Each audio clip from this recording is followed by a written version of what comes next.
Hi architects! Today you're gonna watch a new interview with Aurélien Stavy. Aurélien has founded this company in 2008 and he has a really holistic approach of architecture as he works both on architecture, urban planning, scenography and even engineering. This interview is in French, but don't worry, I've added some English subtitles to it. Before we start, don't forget to subscribe to this channel so you won't miss the next videos and the next interviews, and to put a thumbs up if you enjoyed this video. So let's start!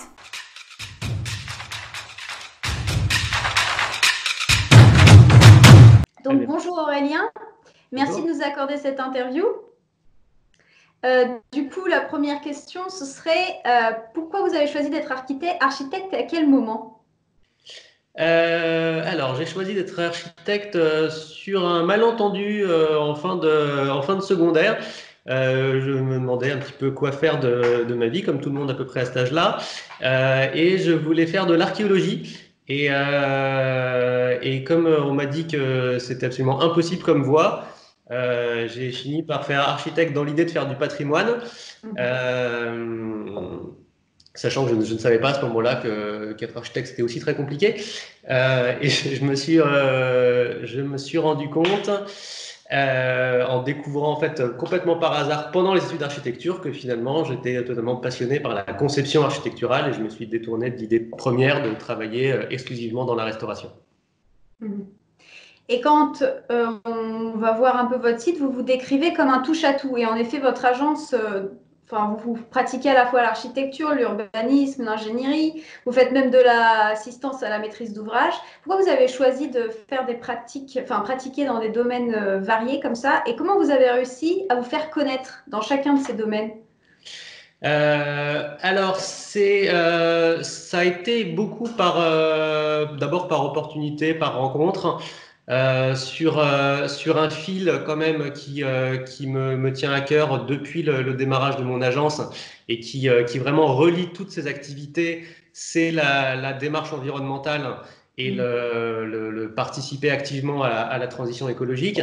Et c'est en fait vraiment cette attention-là qui m'a amené depuis une pratique qui était architecturale, purement à la base, à me rendre compte qu'en fait l'échelle du bâti ne suffisait pas à insuffler véritablement une transition écologique, c'est-à-dire que même un bâtiment aussi performant et aussi écologique soit-il ne suffit pas en fait à changer les modes de vie. Et c'est ce qui m'a amené en fait à chercher à changer d'échelle, à toucher à l'urbanisme, puis de l'urbanisme à cette assistance à maîtrise d'ouvrage qui est en fait une manière d'insuffler des nouvelles manières de fabriquer le territoire. Concernant la scénographie, c'est quelque part plus une bouffée d'air frais. On est justement quand on s'investit dans des projets avec ces enjeux de transition écologique, on est sur des projets de très long terme, de longue haleine.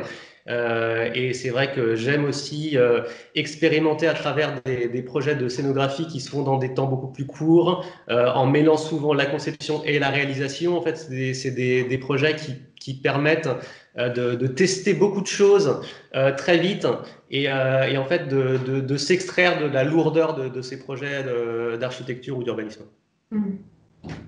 Et quand on jette un œil à votre parcours, on voit que vous êtes lancé dans des projets assez originaux. Vous avez fait une mission archéologique en Jordanie et vous avez fait aussi une mission humanitaire en Mauritanie. Que vous ont apporté ces expériences dans votre pratique actuelle de l'architecture?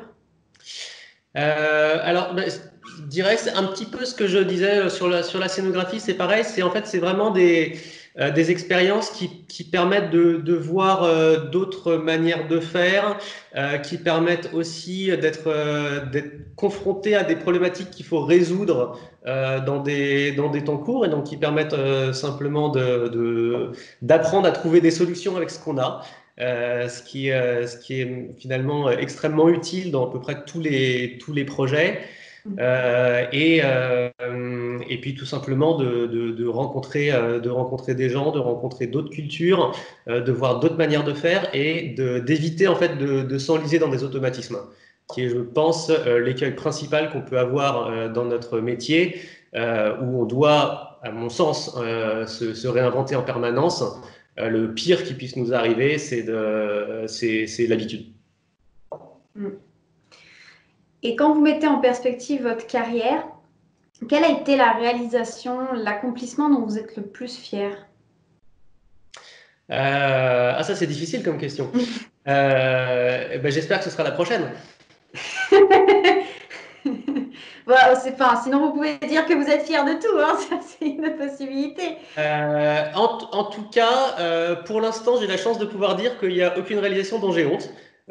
Donc déjà, je me considère très heureux pour ça.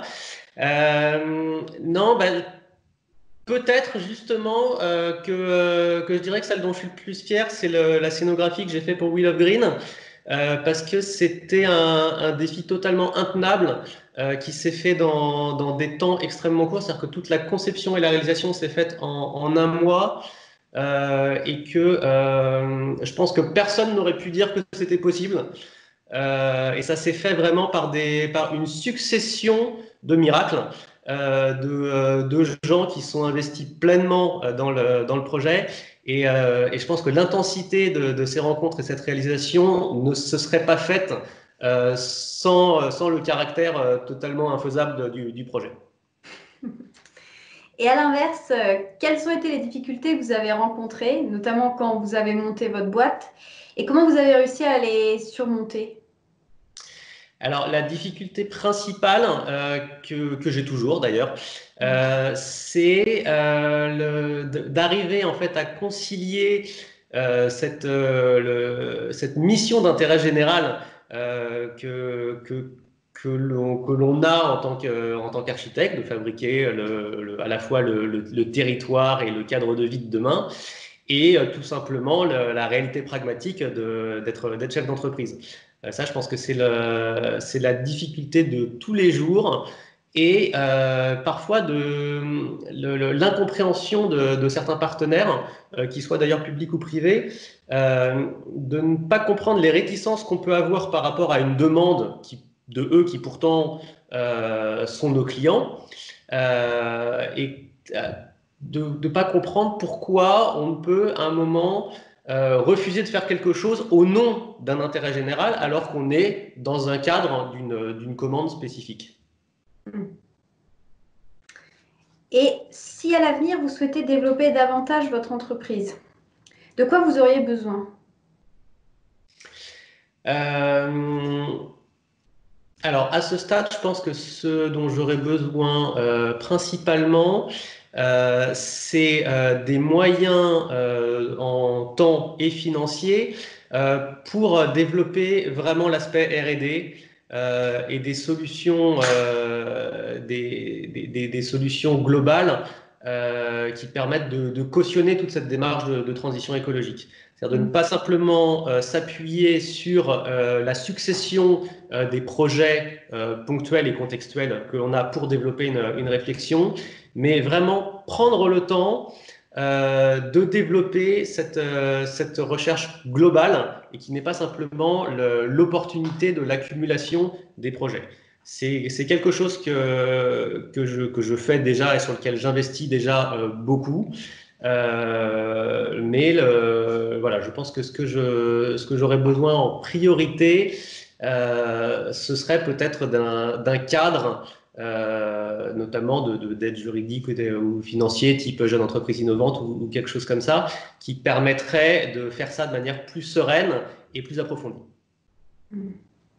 Et du coup, on en vient au conseil aux jeunes architectes qui voudraient montrer leur boîte. Est-ce que vous pensez que les jeunes architectes devraient attendre, entre guillemets, le bon moment avant de se lancer dans la création d'une entreprise? Ah bah, le bon moment, forcément. Après, quel est-il? Je pense que c'est à chacun de trouver sa réponse. Moi, je me suis lancé très vite. Je me suis lancé en fait tout de suite. J'ai jamais véritablement travaillé en agence. Je pense que la motivation principale ne doit jamais être de monter une agence, d'être son propre patron, toutes ces choses qu'on entend souvent. C'est un parcours qui est difficile de monter une agence. C'est un parcours qui est magnifique aussi. Et je pense qu'il faut vraiment que cette démarche soit portée par une volonté qui est du côté de l'architecture et pas simplement de ce fantasme un petit peu de ne pas avoir de patron. Et selon vous, quelles sont les qualités qui sont indispensables à un architecte chef d'agence?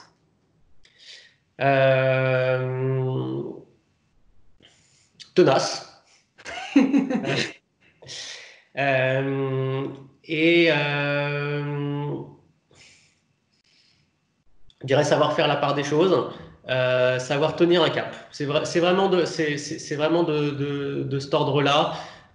Effectivement, cette ténacité, le fait de ne pas se noyer dans des détails, le fait de savoir évaluer ce qui est important, ce qui ne l'est pas, sur quoi tenir, sur quoi lâcher, et voilà, le calme, le sang-froid.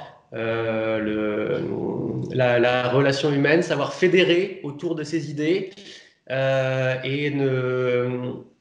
globalement, la qualité d'un architecte, c'est avant tout d'être chef d'orchestre et de pouvoir vraiment amener l'ensemble des interlocuteurs qui font le projet rallier à une cause commune et développer ensemble un projet choral.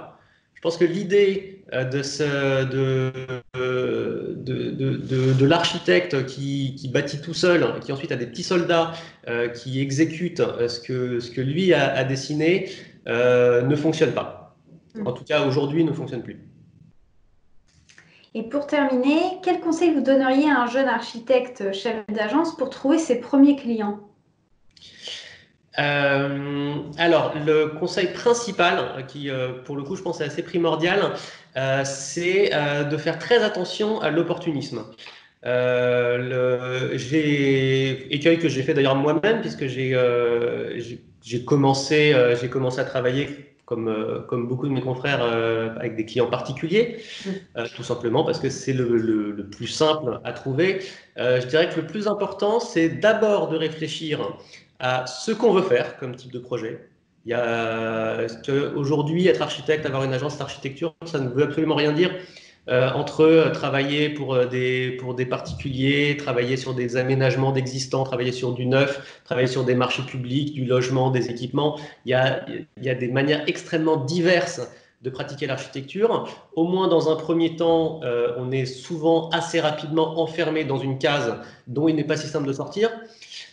Donc la première chose, c'est d'être vigilant pour tracer une voie qui amène au projet qu'on veut faire et pas s'enfermer dans ce qu'on pense être les seuls projets qu'on peut faire.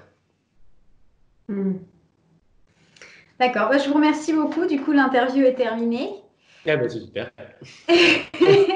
Bien entendu, on mettra dans la description de la vidéo YouTube, on mettra tous les liens vous concernant, votre site, votre profil LinkedIn.